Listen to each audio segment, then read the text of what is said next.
when I was really young, I didn't really have any sort of dream job. I never really thought about things like that. But I was like completely obsessed with horses growing up. I rode horses a lot. So growing up, really, I always thought I was going to work with horses in some way, shape, or form. It wasn't until I got older that I met a equine dental technician, and I wanted to be a horse dentist, basically, and work with horses that way.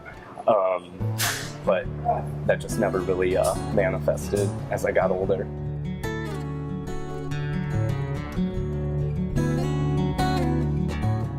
After high school and growing up, once I became an adult, I always led somewhat of an unconventional lifestyle.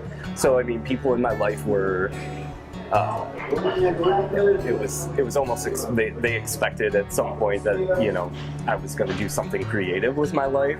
But there's always going to be someone in your life, I think, or anybody, that is either going to tell you that, you know, something's not realistic. There's just always going to be that person there that's going to have an opposing thought to what you're doing.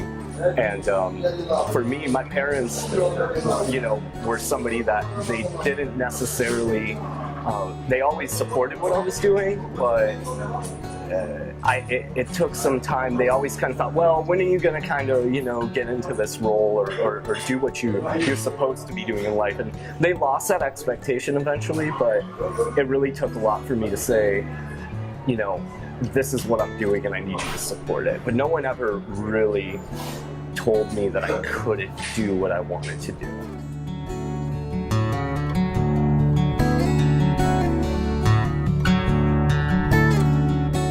I like work that I get to photograph people, that I get to work with people, that I get to learn different cultures or lifestyles, anything that's more documentary, that I get to kind of go into an environment and adapt and kind of create what I see.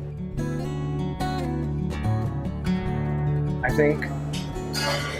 think life really inspires me the most. I mean, for someone that has to be behind a camera all the time, I still have to experience and I still have to be a part of things. But, you know, I have things that I kind of draw from. Music is a huge inspiration for me, and traveling for music. I don't fly when I travel like that because I feel like the point A to point B is still a part of the experience, and I find like what you find along the way, the people that you meet, the conversations you have, that all like goes to something. I find that inspiring, like real raw life almost.